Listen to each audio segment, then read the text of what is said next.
Ayan, good morning. Good morning po sa ating lahat, mga idol. Tuturo lang natin sa ating mga beginners yung kung paano mag-layout ng hamba, ng bintana at ng pinto. Ayan. Para doon sa ating mga beginners na marunong na silang magpitik, marunong silang mag-finish, pero hindi pa naman marunong mag-layout ng bintana. Ganito po yung gagawin natin. Unahin nyo muna yung magkabilang tabi. Hulugan nyo muna yan. Ganyan. Hulugan nyo muna siya. So, isure nyo na nasa hulog. O may finish man o wala. Ganyan. Pero para sa akin, mas madali yung maghamba kapag may finish na. Sinasahulog na yan. Unahin nyo muna. Left and right. Ito. Unahin nyo muna. Pag nasa hulog na yan, isunod nyo yung header. Itong header. Susunod nyo itong header. Para mapagkuhanan nyo ng eskwala. Yan yung nasa taas na yan. Huwag muna kayong lilipat dun sa kabila. Hanggat walang batak na rating sa header. At lalo dun sa taas ng pasimano. Ang taas natin ng ating pasimano 90. 90 yung hinihingi dito ni architect. Dito yung nasa plano 90 lang. Ayan, kung makikita nyo. Bali 95 siya. Kasama na yung may ano pa tayo, may tiles. Kasi may flooring natin. Ayan. Ngayon, ang pagkuha naman po sa tamang eskwala, sa paghahamba, ito, sa baba na ako kumuha. Kukuha lang kayo ng plywood. Itatama nyo rito sa liting na to. Ito, nasa baba. Yan. Importante, tama yung liting nyo dito sa kanan. Yun, doon sa kantuhan. Yan. Tama yan mga idol. Kasi pwede rin naman kuhanan doon sa taas. Kaya nga lang, medyo may hirapan kayo. Ganun din naman sa baba. Yan. Ganun din lang pagkuha. Sa taas, sa baba, yun din yun.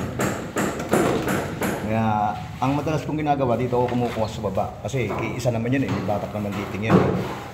Ayan, kung makapansin nyo, may batak naman yan. Ayan. Kaya sa baba na lang ako kumuha ng eskwala. Ayan, nakikita nyo ito. Yung original na tabas ng plywood ang ilalagay nyo. Para dun sa ating mga beginners to ha. Para kahit paano, sana makatulong itong video natin doon sa ating mga beginners na hindi pa nakakapag-layout ng bintana. Ayan. Ngayon, kapag nakuha nyo ng eskwala dito sa loob, dito nyo naman kukuhanan sa labas.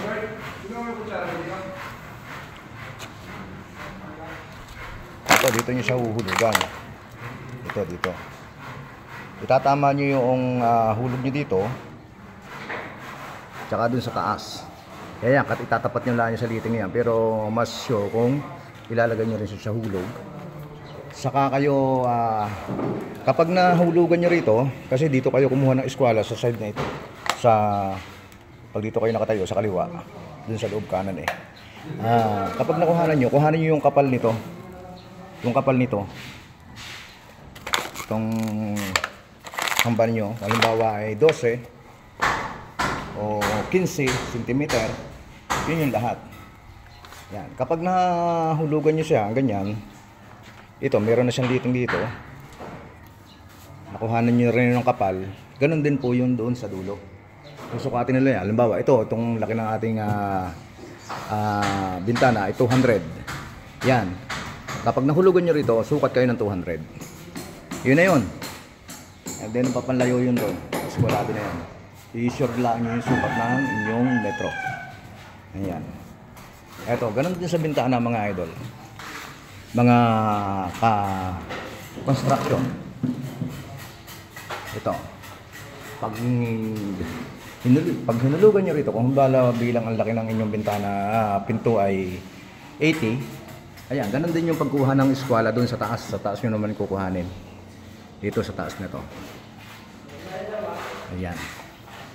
So, abangan nyo yung ating kapag natapos itong ating layout. Pakikita ko sa inyo yung kabuuan ng layout ng kung paano mag-layout ng bintana at ng pinto.